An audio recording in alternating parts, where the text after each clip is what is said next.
The gifts of the Holy Spirit.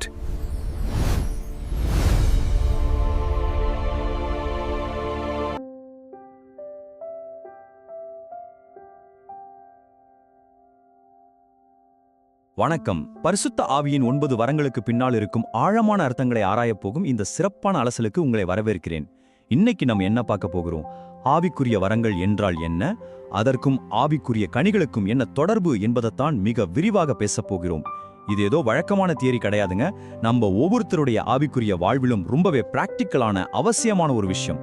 வாங்க நேரடியாக உள்ளே போகலாம். சரி, இன்னைக்கு நம்ம பயணத்தோட வரைபடம் இதுதான். இந்த 9 தனித்துவமான வரங்களை உங்களுக்கு எளிதாக புரிவதற்காக 3 முக்கிய பிரிவுகளாக பிரித்திருக்கிறோம். அதாவது சிந்தனை, செயல் மற்றும் குரல். அதைத் தொடர்ந்து இறுதியாக ஒரு மிக முக்கியமான பாடத்தோடு இதை நாம் நிறைவு செய்ய போகிறோம். முதலாவது பகுதி ஆவிக்குரிய வரங்கள் குறித்த ஒரு சிறிய அறிமுகத்தை பார்த்து விடலாம். அடிப்படை புரிதல் ரொம்ப முக்கியம் இல்லையா? ஒவ்வொரு வரத்தையும் தனித்தனியாக பார்ப்பதற்கு முன்பு ஒரு அடிப்படையான விஷயத்தை நாம் மனசுல பதிய வச்சுக்கணும். இந்த 9 திறன்களும் நாம் பிறக்கும் போதே இயற்கையாக வருபவையோ அல்லது நாம பயிற்சி செய்து வளர்த்துக் கொள்பவையோ கிடையாது.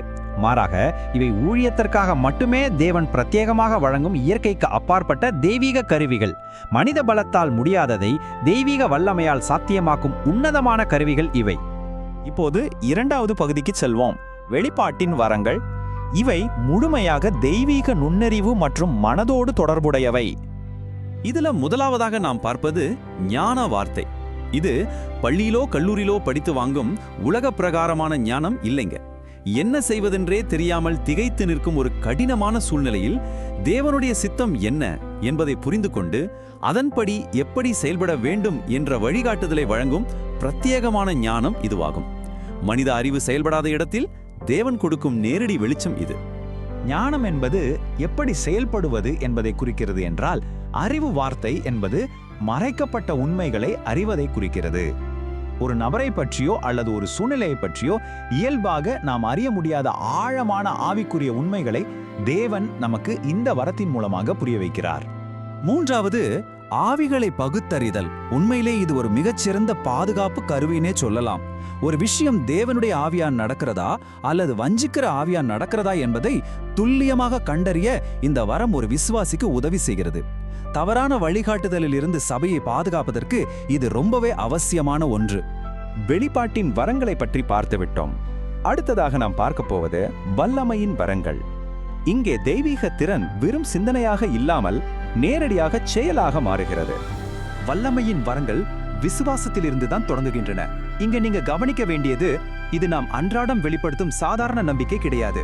எந்த ஒரு கடினமான சூழ்நிலையிலும் எல்லாம் முடிஞ்சு விட்டது என்று உலகம் சொல்லும் போதும் தேவனால் எல்லாமே கூடும் என்ற அசைக்க முடியாத உறுதியை வழங்கும் ஒரு அசாதாரணமான வல்லமையுள்ள விசுவாசம் இது. அடுத்ததாக சுகமாக்கும் வரம். நோய்களையும் பிணைகளையும் குணமாக்கும் அற்புதமான வல்லமை இது. மருத்துவ அறிவியலுக்கு அப்பாற்பட்டு தேவனுடைய தெய்வீக தலையீட்டினால் உடலிலும் மனதிலும் பரிபூரண சுகத்தை கொண்டு வரும் ஆற்றல் இதுவாகும். வலிகளோடு வருபவர்களுக்கு தேவனுடைய அன்பை உணர்த்தும் ஒரு மிக அற்புதமான கருவி. வல்லமையின் வரங்களை முழுமைப்படுத்துவது இந்த அற்புதங்களை செய்தல் வரம்தான். இது இயற்கையின் விதிகளுக்கு அப்பாற்பட்ட மனிதனால் விளக்கவே முடியாத சம்பவங்களை சாத்தியமாக்குகிறது. இது தேவனுடைய நேரடி வல்லமையின் பிரம்மாண்டமான வெளிப்பாடு. எதையும் மாற்றியமைக்கக்கூடிய சர்வ வல்லவரின் செயல் இது. சரி, சிந்தனை மற்றும் செயலை பற்றி பார்த்துவிட்டோம்.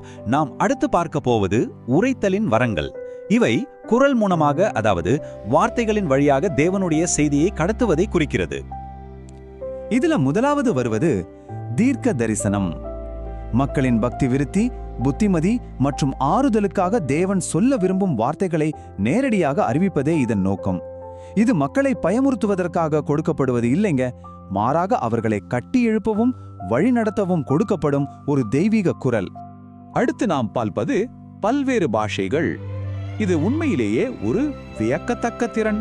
பேசுபவருக்கு முன்னரே அறிமுகமில்லாத, முற்றிலும் அறியாத மொழிகளில் சரளமாக பேசும் திறன் இது. இது மனுஷர்களோடு பேசுவதற்கல்ல, தேவனுடன் நேரடியான ஆவிக்குரிய தொடர்பை ஏற்படுத்தும் ஒரு தனிப்பட்ட பிரத்யேகமான வழி. முந்தைய வாரத்தோடு நேர்த்தியாக இணையும் ஒரு வரம்தான் பாஷைகளின் வியாக்கியானம். அந்த முற்றிலும் அறியாத மொழிகளில் என்ன பேசப்பட்டதோ அதை அங்குள்ள அனைவரும் புரிந்து கொள்ளும் வகையில் மொழிபெயர்த்து விளக்கும் திறன் இது. இந்த 2 வரங்களும் ஒன்றாக செயல்படும் போது கேட்பவர்கள் அனைவருக்கும் அது ஒரு தெளிவான செய்தியாகவும் ஆசீர்வாதமாகவும் மாறுகிறது. இந்த இடத்துல நீங்க கவனிக்க வேண்டிய மிக முக்கியமான உண்மை ஒன்று இருக்கு. இந்த 9 வரங்களும் பல்வேறு வகைகளில் செயல்பட்டாலும் முற்றிலும் வேறுபட்ட திறன்களாக இருந்தாலும் இவை அனைத்தும் ஒரே ஆவியானவராலே பகிர்ந்தளிக்கப்படுகின்றன.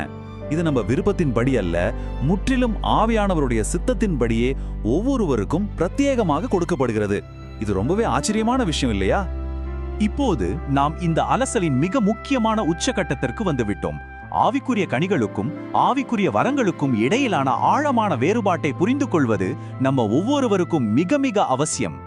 கனிகளுக்கும் வரங்களுக்கும் உள்ள வித்தியாசத்தை நாம் தெளிவாக பிரித்து பார்க்க வேண்டும். அன்பு, சந்தோஷம், சமாதானம் போன்ற ஆவியின் கனிகள் உங்களுடைய உள்ளான குணாதிசயத்தை பிரதிபலிக்கின்றன. அதாவது நீங்கள் எப்படிப்பட்ட நபர், உங்கள் கேரக்டர் என்ன என்பதை காட்டுகின்றன. ஆனால் நாம் இதுவரை பார்த்த இந்த 9 வரங்களும் வெளிப்படையான ஊழிய வல்லமையை மட்டுமே குறிக்கின்றன. வல்லமை வேறு, குணம் வேறு என்பதை நாம் ஆழமாக புரிந்து கொள்ள வேண்டும். இந்த சிந்திக்கத் தூண்டும் கேள்வியோடு நாம் முடிவுக்கு வருகிறோம். உங்களுடைய ஆவிக்குரிய பயணத்தில் நீங்கள் வரங்களின் வல்லமையை மட்டுமே தேடிக்கொண்டிருக்கிறீர்களா, அல்லது அந்த வல்லமையை தாங்கி நிற்கக்கூடிய ஆவிக்குரிய கனிகள் என்னும் உறுதியான குணாதிசயத்தை உண்மையிலேயே வளர்த்துக் கொள்கிறீர்களா? இந்த கேள்வியை உங்கள் சிந்தனைக்கு விட்டுவிட்டு நான் விடைபெறுகிறேன். இந்த ஆழமான அலசல் உங்களுக்கு ஒரு புதிய தெளிவை தந்திருக்கும் என நம்புகிறேன்.